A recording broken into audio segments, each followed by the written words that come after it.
Hi everyone, my name's Anna and this is my YouTube channel. This is my first video and today I'm just going to do a little bit of a Bible study discussion on something I've been thinking about a lot lately. But before I go into that, I just want to talk a little bit about what brought me here. So I have wanted to start a YouTube channel for years. I am in grad school now and I probably wanted to start a YouTube video since I was in early high school. That's when I first got saved. I am always afraid to. I always think, well, I don't have the best equipment. I don't know how to edit. What if people I know see it and make fun of me? And I've let that fear get in front of me so many times, and I think I'm just kind of tired of it.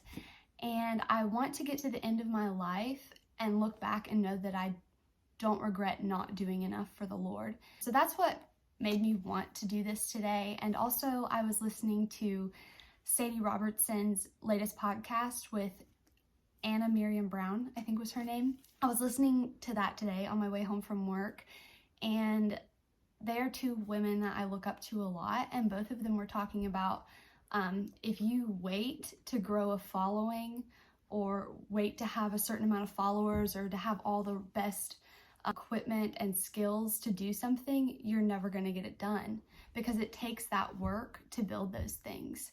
So I'm not too concerned about how many people watch this or how well it does. I just want to obey the Lord and I want to be in a right standing with Him. And if this is embarrassing or if somebody makes fun of me for this or whatever, I know that's probably in my head, but even if they do, at least I can know and I can be comfortable in my heart that I did what the Lord asked me to do.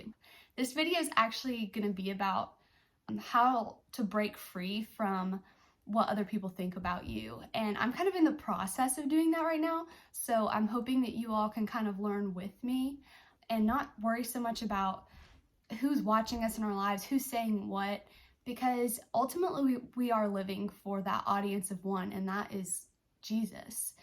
And I know this quote's kind of corny, but there's a quote that I always think about, and it's that the applause in heaven will always be louder than the laughter on earth. So that's something that I just want to keep close to my heart today as I go through this. So I'll get into it. The first verse I wanted to read is Romans chapter 12 and verse 2. And it says, "And do not be conformed to this world, but be transformed by the renewing of your mind, that you may prove what is that good and acceptable and perfect will of God." And I thought that was just a perfect verse to read because it's so easy to be concerned with what's going on around us and what people think about us because that's the world that we're living in now. But this verse tells us that we can be transformed by renewing our mind. So shifting your thought process of, oh, these people are going to make fun of me now, so I'm not going to do this. And instead thinking, I'm going to do this even if it's hard right now because the reward will be greater in the end. If you just shift that perspective, you can shift your whole life trajectory. And I feel like that relationship with God is going to grow so much closer. And that is the most important relationship that you can have here on earth. Because even if you do something for God that your friends don't like or they're embarrassed of, those aren't your real friends anyway. God is your real friend. He's your best friend. This is my dog. His name's Punch. He'll probably be in my videos a lot more because I can't get him to leave me alone. So yeah, that's just the first verse I wanted to talk about.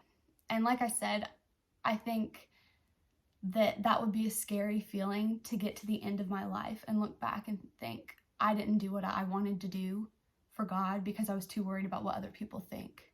And those people are not going to be around at the end of my life. And that leads me to my second verse.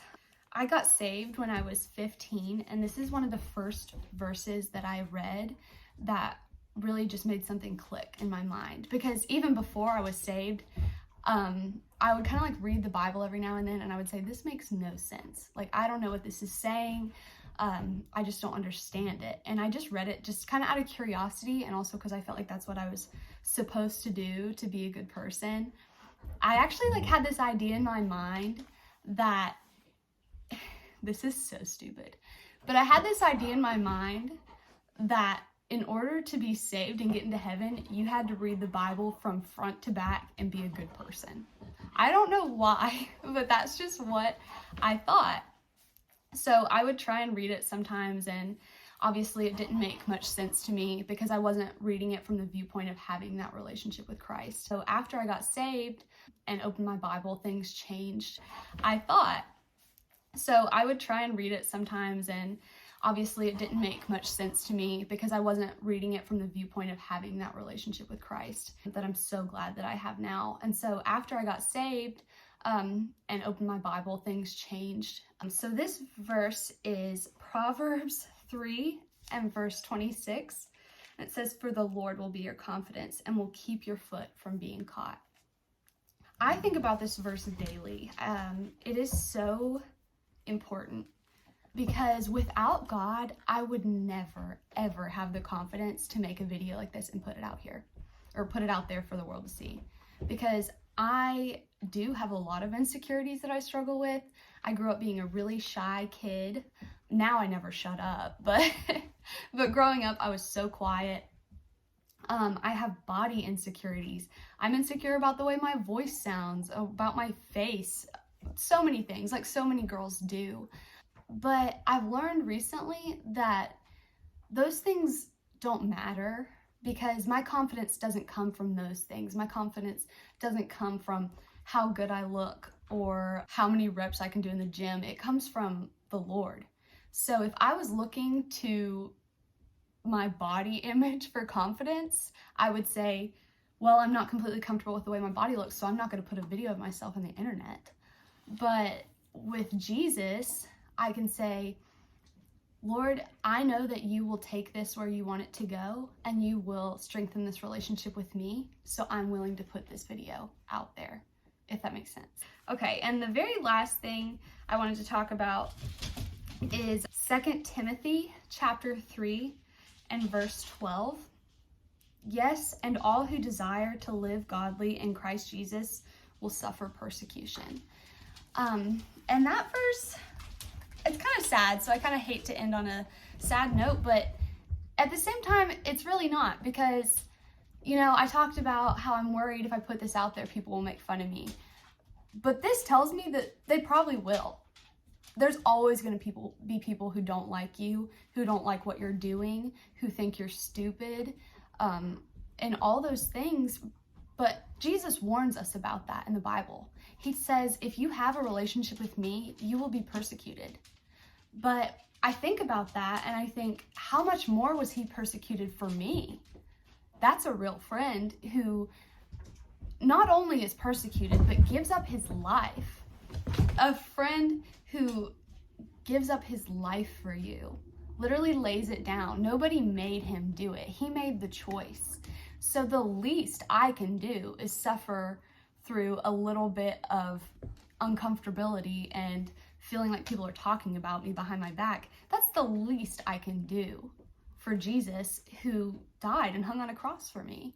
So it shouldn't come as a surprise to us when we are trying to live a godly Christian life and be close to Jesus and people make fun of us. That should not be a surprise. The Lord tells us about it here in 2 Timothy. So I just want to leave you with this encouragement that you're doing great, you know, and it doesn't matter if people make fun of you and say things behind your back and make you uncomfortable for being who you are and being who God created you to be, as long as you are seeking out Jesus in the midst of all of that persecution. So I really thank you all for coming and watching my video. I am nervous about it, but I have faith that the Lord will take it where he wants it to go. And I just really appreciate all the people who are watching. If you did come to watch, my Instagram will be below. I also have a blog that I post on my Instagram usually once a week. It's been a while since I've posted, but I'm gonna try and get more consistent with it. So that will be below. I'm gonna try and post a new video every Monday. So yeah, bye.